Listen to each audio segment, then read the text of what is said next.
there you go. Good? We're recording? Good. Yo. Okay, so here we are at the Waffle House. With, no waffles. No waffles. Oh, well. Such is life.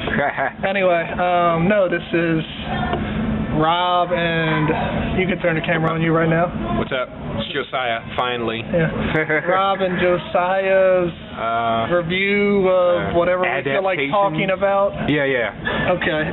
Whatever we feel like talking about. No, anyway, we are at Gen Xorette, the Alive Community Church. It's a very good church. This is, you should check it out. We have an ice cream social tonight. Mm-hmm. So you'll probably miss this by the time Josiah gets it on the air, but, you know, check out this church. Anyway, so we're going to talk about, I believe, comic book adaptations. Yeah, we're going for it with Watchmen tonight. So let me see. So pretty much we both read Watchmen. Yes. And then one of my first comics, actually.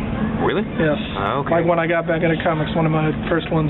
See, when I saw the trailer, just something about it, I said, this is from something really old. Right. Not just because it's set in the 70s, but something about the S. Anyway, though, what do you want to... I was thinking, what do you want to get into? Well, I guess we'll start with a comic, and then we can work into what do you like about the comic? Honestly, the art. Yeah. The art. Is that Dave Gibbons? That is Dave Gibbons, and probably some of his best art he's ever done. There's an issue in there, Fearful Symmetry, where the first panel and the last panel are exactly the same. Yep. And I'd never seen that before in a comic. I thought it was one of the best things. I said, wow, that's exactly, hold on, I gotta look. But the way that it turns superhero comics on its head, everyone here pretty much thinks that all superheroes are, you know, truth, justice, the American way, standing up for the innocent people, and here you got people who are, you know, rapists and murderers and too involved in their work, do some very valid things, and ignore the ones they love. I don't think it's Alan Moore's best comic. It's definitely one of his premier works, but because he wanted to do this with the JLA, but he couldn't. But the dialogue in there is very sharp, very wit sharp, and this is the first one I got back into. I was like, wow, this comic actually has cursing in it, and nudity and violence, and it's not just women, it's male nudity. All over the place. Yes, all over the place. But we won't mess with that. But yeah, it's definitely captures a lot of non-superhero moments.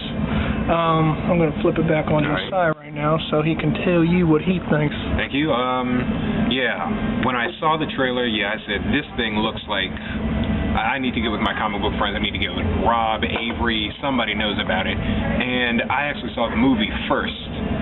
We'll get into that in a second. But when I read the book, to me it really was the personification of like a graphic novel. You know, Marcus's mom always jokes, graphic novels. That's stupid. Taking the comic books so seriously, you got to call them No, I mean just the way it's broken into like 7 parts at least. Yeah, it's got like 12 issues. 12 issues. They count that. Basically, the best part of it is there's always a clock on there, and if you've read the comic and seen the movie, it's counting down towards Doomsday. Yeah, and they've got I don't know who. It's just some narrator has articles, diaries. Right. There's a little. I think it's Rorschach actually that has his little diaries in there. Yeah. Okay. He's documenting Ozymandias. Yeah. Adrian Veidt. He's got articles on the comedian. I think several articles on the comedian. He's got Dr. Manhattan's work. That Dr. Manhattan's origin is in there, but he's got I guess the articles are at the beginning or at the end of each issue. Yeah. Or it's like a little short 10, 12 or thing. Something like that. So, but when I read it, I was like, wow, this is really just something about it. This seemed like there was so much care that just went into this self-contained comic book, and I was like, I think it was the first self-contained comic Rob, I'd ever read. Because I hadn't read V for Vendetta yet. Right. I hadn't read any of like the Dark Knight Year One. Right. Self-contained. I'm used to just ongoing comics. Ongoing, right. So Watchmen was my first exposure to the self-contained graphic novel. Right. And it's great. It's just a lot of heart went into there. A lot. You could tell. A lot of dedication. They're the product of the times, big time. Big time. Product of the times, big time. And, product of the times. It's a great comic.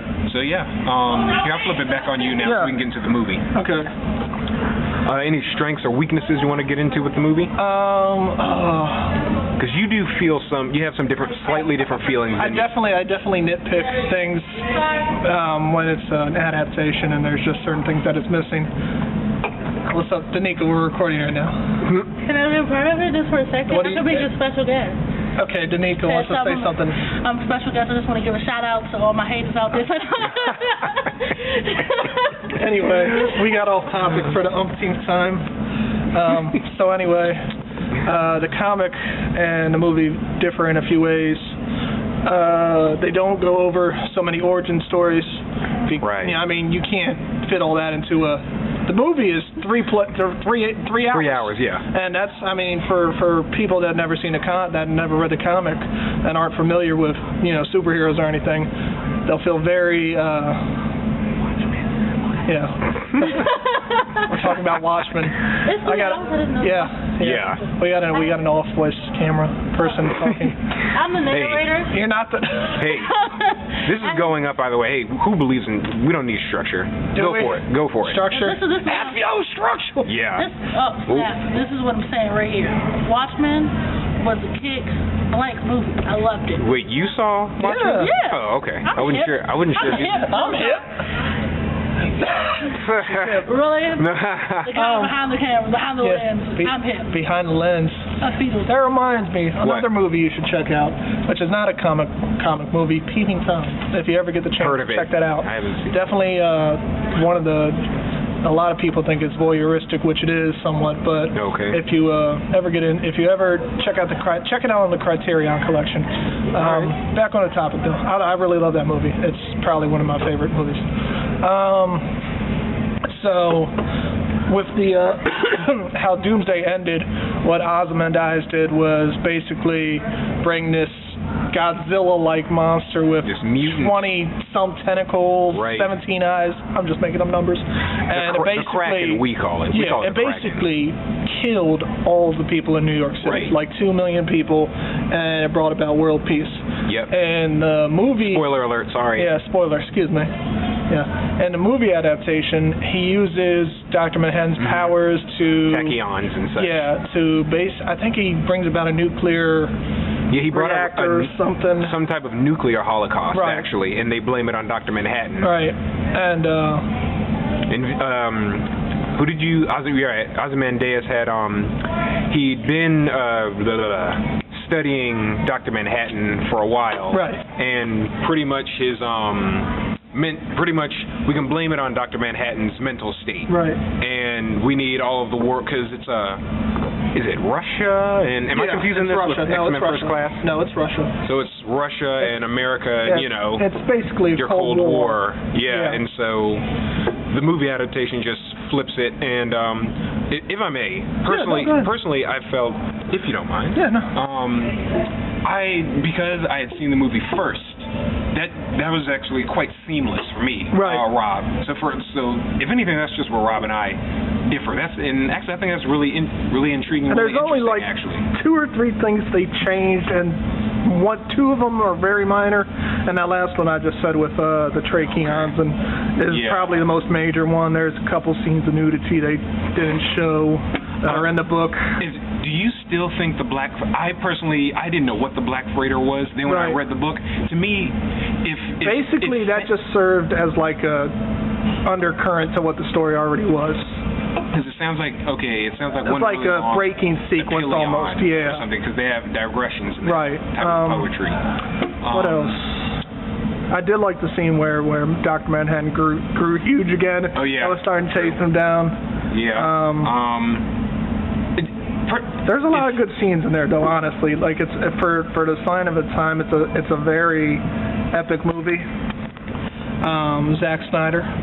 Zack Snyder directed, if you know of him, he has directed 300 and Sucker Punch, which certain people, whether depending on who you are, it's a very polarizing movie. You either love it or you hate it. I never seen it, so I can't give my opinion. I did. Yeah. So you know how Josiah thinks. It was rough, but we're not here. Personally, I felt that as far as Watchmen, the movie. The black freighter doesn't need to be in there. Yeah, it served its purpose in the comic. It was okay in the comic, but the Kraken doesn't. The Kraken would have been, in my opinion, random. Right. Now, granted, you could have shown him doing that, but then it would have been a 7-week movie. Right. So it's already long enough as is. It seemed easy enough to me. For us to just blame it on Dr. Manhattan, switch up some things, and it just seems like a very seamless story that way, especially after he returns to Earth from Mars. With Silk Spectre 2. And that Mars issue that is done in the comics is probably one of the best drawn issues in a comic I've ever seen. And yeah, the movie as well. The CGI they did in there is incredible. Yeah. The character that to me was seamless in both movies, movie and comic, will always be Rorschach. I loved him. Jackie Earl Haley, I believe that's his name. You got it. The dude was just dark and violent and vicious as the comic character Rorschach, and I really loved it. I love the movie. Yeah. It's probably one of my favorite superhero movies. Featuring superheroes. Not featuring we actually got to wrap it up now because we can be talking, but pretty much we don't have a rating system, but we enjoyed Watchmen.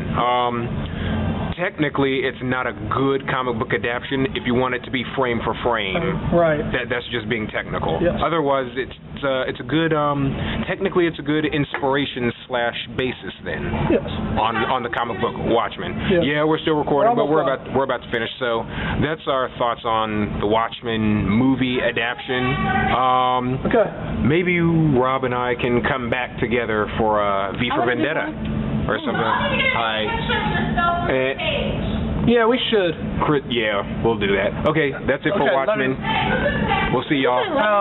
That's it for Watchmen. I do love you, Josiah. You're my boy. And I love you too, Rob. Well, remember, shoot first, shoot fast, and shoot often. We will see you next time on Rob and Josiah's showcase of whatever we feel like talking about with random guests who may show up or may not show up. Peace out. Thank you. Thank you.